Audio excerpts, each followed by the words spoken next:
ছাত্ৰ ছাত্ৰীসকল মই এতিয়া তোমালোকক অনুশীলনী 15.1 সম্ভাৱ্যতা চেপ্টাৰৰ 6 নম্বৰৰ অংকটো কৰি দি আছো। ইয়াত দিয়া আছে এটা মোনাত মাত্ৰ নেমুৰ স্বাদৰ মৰ্টন আছে। মালিনীয়ে মোনাটো নোচোৱাকৈ এটা মৰ্টন ল'লে। তেওঁ লোৱাটোৰ সম্ভাৱ্যতা কি? যাতে নম্বৰ 1 দিয়া আছে এটা কমলা স্বাদৰ মৰ্টন লয়। নাম্বাৰ 2 দিয়া আছে এটা নেমুৰ স্বাদৰ মৰ্টন লয়। এতিয়া ছাত্ৰ ছাত্ৰীসকল চোৱা, ইয়াত যিটো মোনা দিয়া আছে মোনাটোত মাত্ৰ নেমুৰ স্বাদৰ মৰ্টনহে আছে। গতিকে যিটো কমলা স্বাদৰ মৰ্টন লোৱা বুলি কৈছে এইটো এটা অসম্ভৱ ঘটনা। ইয়াত কমলা স্বাদৰ কোনো মৰ্টনেই নাই। গতিকে 1 নম্বৰৰ আনসাৰ হ'ব ই এটা অসম্ভৱ ঘটনা। এটা অসম্ভৱ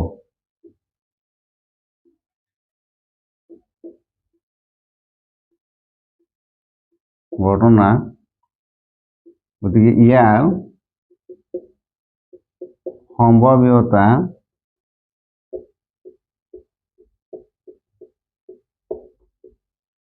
জিৰো।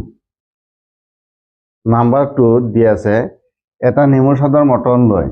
এইটো এটা নিশ্চিত ঘটনা, যিহেতু মোনাটোত নেমুৰ স্বাদৰ মৰ্টনখিনি আছে। গতিকে মালিনীয়ে ইয়াৰ পৰা যদি এটা নেমুৰ স্বাদৰ মৰ্টন লয় এইটো এটা নিশ্চিত ঘটনা হ'ব। গতিকে এইটো আমি লিখিব পাৰোঁ নাম্বাৰ 2 ই এটা নিশ্চিত ঘটনা, নেমুৰ স্বাদৰ মৰ্টন পাবই।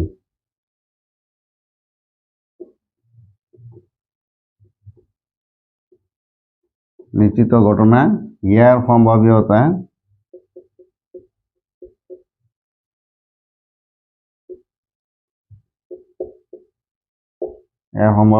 Equal to 1/1 equal to 1। এইটো আনসাৰ এইটোৱে হ'ব। ছাত্ৰ ছাত্ৰীসকল এতিয়া মই 7 নম্বৰৰ অংকটো কৰি দি আছো। ইয়াত দিয়া আছে এটা 3জনীয়া ছাত্ৰৰ দলত দিয়া আছে যে 2জন ছাত্ৰৰ একে জন্মদিন নোহোৱাৰ সম্ভাৱ্যতা দিছে 0.992 আৰু 2জন ছাত্ৰৰ একে জন্মদিন হোৱাৰ সম্ভাৱ্যতা কি? ইয়াত দিয়া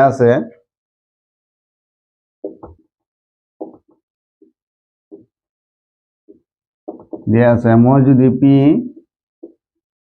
বি বুলি দিওঁ, ইয়াত নোহোৱাৰ সম্ভাৱ্যতাটো P B equal two 0.992।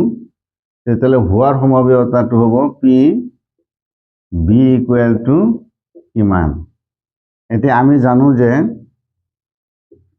P B plus P B bar equal to 1। এতিয়া পি বি উলিয়াব লাগে। P B equal to 1 minus P B bar. এতিয়া 1.00 মাইনাছ 0.992। এতিয়া আমি ইয়াৰ পৰা এইটো বিয়োগ কৰি দিম। 0.99288 হ'ব। ইয়াত আনসাৰ হ'ব 0.008। অৰ্থাৎ একেদিনত জন্ম হোৱাৰ সম্ভাৱ্যতা হ'ব 0.008।